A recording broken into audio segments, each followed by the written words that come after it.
I hustled over to where he sat at a tiny table for two.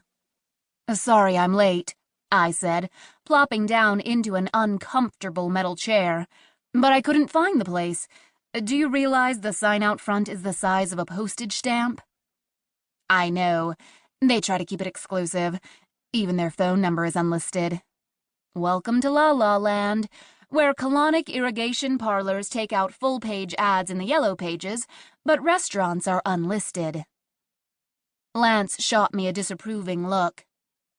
"Jaine, honey, do you realize you're the only person in the restaurant wearing elastic waist pants?"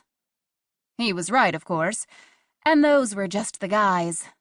"So what?" I said, reaching for the menu. "Am I going to be arrested by the pants police?" He shook his head and sighed. I sighed, too, when I checked out the menu.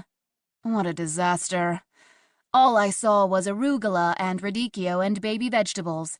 Not a calorie in sight. The most interesting thing on the menu was an old coffee stain. Just when I was wondering if I could possibly convince Lance to ditch this place for a restaurant that served actual food, a sultry waitress with huge eyes and tiny boobs slithered up to us. "What can I get you today?"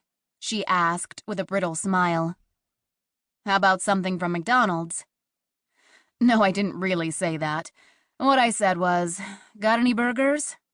"We've got the ahi tuna burger with caramelized fennel." Sounds mighty tempting, but I'll pass. There was no way out of it. I'd have to order a salad. "I'll have the turkey cob." "Free range or regular?" asked Ms. Sultry. "Regular's okay." "What kind of dressing? Raspberry vinaigrette, balsamic vinaigrette, or kiwi vinaigrette?" "Surprise me," I said, throwing caution to the wind. Ms. Sultry, who looked like her last lunch had been a line of cocaine, took Lance's order and slinked away.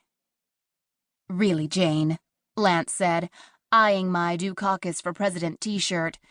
"You're so hopelessly out of date. Don't you want to be hip?"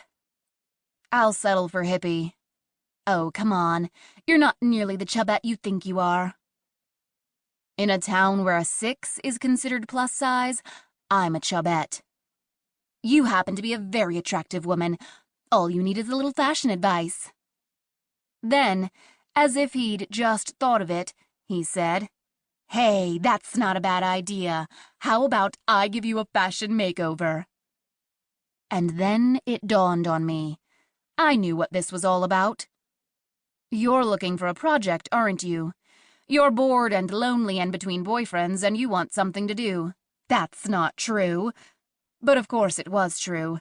Ever since Lance discovered his last boyfriend was a married man, he'd been sulking around his apartment like a teenager with a rusted nipple ring. I shot him a wilting look.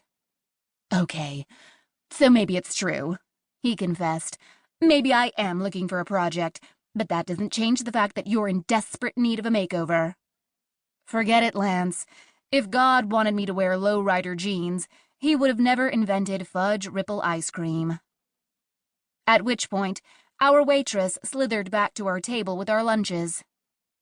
We spent the rest of our meal trying to find actual food among our lettuce and talking about what a rat Lance's ex-boyfriend was. Every once in a while, Lance sneaked a peek at the guys in the room, while I sneaked a peek at the dessert menu. Nothing too exciting there. Just some non-fat sorbet, amaretto biscotti, and a flourless carrot cake. Lance and I shared the carrot cake, a tiny square of orange sludge with a sprig of mint on top. We paid our bill and headed out into the hazy sunshine. "Let's go for a walk," Lance said, "and burn off some calories." What calories? There weren't enough calories on that menu to feed an anorexic gnat. "Come on," he said, grabbing my arm. "We could both use the exercise."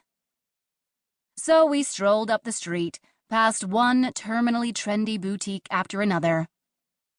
"Look," Lance said, stopping suddenly in front of a unisex clothing store.